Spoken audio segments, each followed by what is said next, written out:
Welcome to RenewHer, a podcast for women over 50 ready to reignite their energy and explore what's next. I'm Janelle Lemley, brain fitness coach. Here, you'll hear real stories from women taking on new challenges after 50, along with brain health tips to boost focus, energy, and the mindset to move forward with confidence. Let's dive into today's episode. Hello, and welcome to another RenewHer Reflection.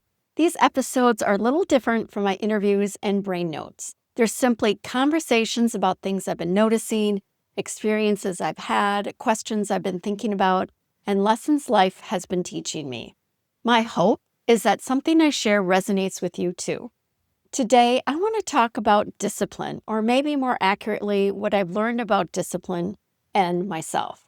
Over the years, people have commented on how disciplined I am when it comes to exercise. And I do think discipline is one of my strengths, but discipline alone isn't the whole story. Over the years, I've discovered what helps me stay engaged, what helps me keep showing up, and what helps me get back on track when life interrupts my routine. After my husband died, I remember looking in the mirror one day. During the 6.5 years that John battled cancer, taking care of myself had slowly slipped further and further down my priority list. I had gained weight, I had lost strength, and honestly, I just didn't feel like myself anymore. A girlfriend introduced me to a local gym just a few minutes from my house, so I joined.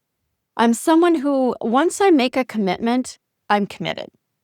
I started going 5 or 6 days a week. The classes were only 40 minutes long, so it was perfect. 3 days focused on strength training, 2 days focused on cardio and core. Everything was planned. I didn't have to decide what workout to do. I simply showed up, and I loved it. For years, I had spent my exercise time doing aerobics, step classes, or running. But strength training was different. For the first time, I could actually see changes in my body. And let's be honest, when you see results, it's encouraging. It makes you want to keep going. I stayed with that routine for about 10 years, 5 or 6 days a week. It became part of who I was. And because it was a smaller gym, people noticed if you weren't there. That accountability mattered more than I realized. Then, COVID happened. The gym temporarily closed. Like so many of us, my routine was suddenly disrupted. They offered online classes, and I did those for a while, but it just wasn't the same. Once I got out of my routine, I found it surprisingly difficult to get back into it when the gym reopened. Then, my hips started giving me trouble. Eventually, I needed 2 hip replacements. Again, life interrupted my routine. By that point, I hadn't really been exercising consistently for quite a while. Between COVID, my deteriorating hips, and surgeries, I had lost a lot of strength in my legs. My endurance wasn't what it had been. Honestly, starting over felt intimidating. But I knew I needed to do something to get moving again and build up my strength.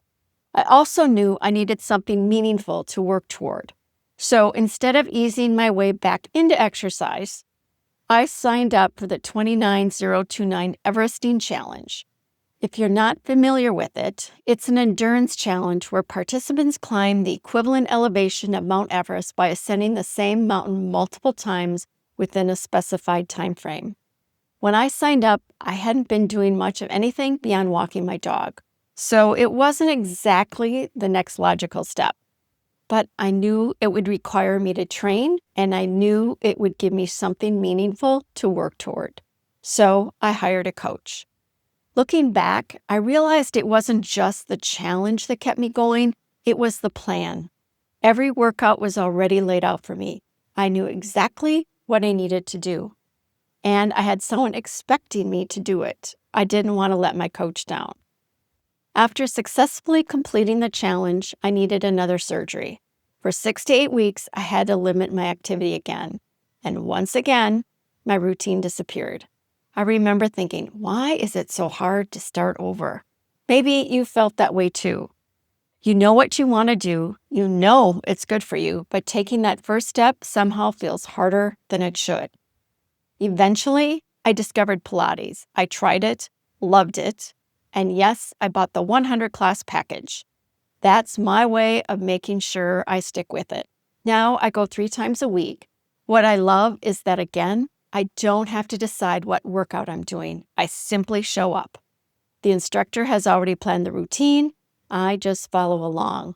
And there's accountability built in. If I don't cancel within the required time, I lose the class. That little bit of accountability is exactly what I need on those mornings when I'd rather stay in bed.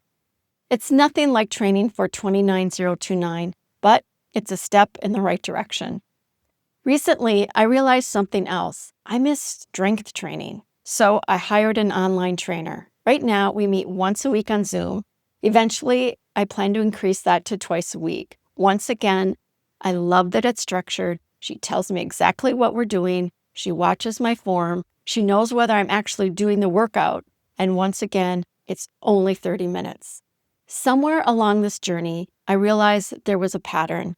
Every time I was really engaged with my workouts, every time I was consistently showing up, the same 3 things were there: a plan, accountability, and something meaningful to work toward. That's when I do my best. That's when my discipline shows up. Looking back, after John died, what I was working toward was getting healthy and fit again. When I trained for 29029, I was working toward standing on that mountain and proving to myself that I could do it. Today, what I'm working toward looks a little different. Stay healthy, keep building my strength, and figure out what my next challenge might be. I've also learned something else about myself. Actually getting started again, that's the hardest part for me. Once I start, I'm good. I'm committed.